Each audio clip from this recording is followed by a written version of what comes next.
Every afternoon, Thomas the tank engine puffs along his branch line with Annie and Clarabelle. First, they pass the water mill. Next, they come to a big farm. Then, they can see a bridge with a village nestled either side of it. This is a special place. Whenever children hear Thomas coming along, they stand on the bridge waving until he is out of sight.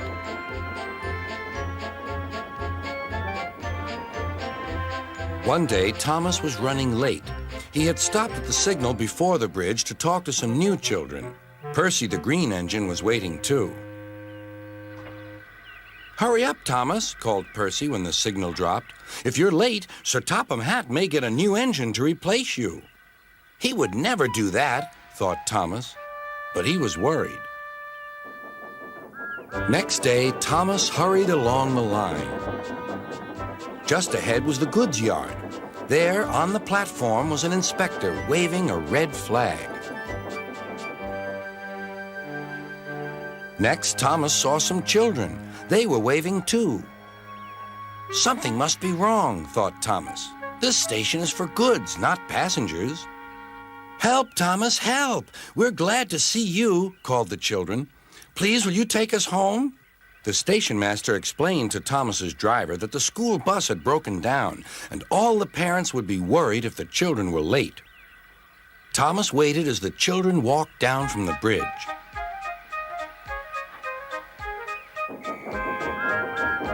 Then he took the children to the next station where Bertie was waiting to take them home. When Thomas finished his journey, he was very late. He was worried that Sir Topham Hatt might be cross with him. "I warned Thomas," puffed Percy to James. "He's been late one time too many. He'll be in trouble now." But next morning, when Thomas picked up his passengers, Sir Topham Hatt was nowhere to be seen.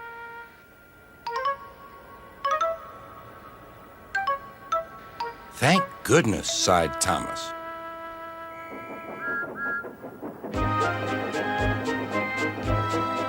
Thomas knows every part of his branch line.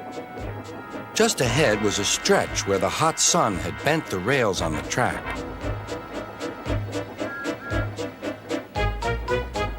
"Careful, Thomas," called his driver, but it was too late.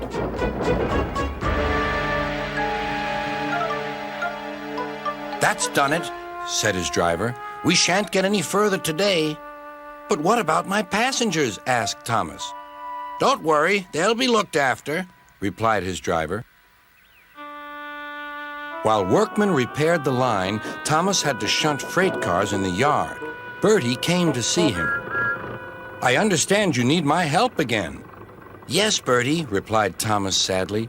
"I can't run without my rails." Bertie set off to collect Thomas's passengers.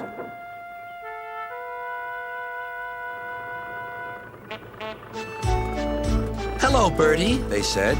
"We're glad you're here." Bertie drove along the road that runs by the railway. He stopped at each station along the line.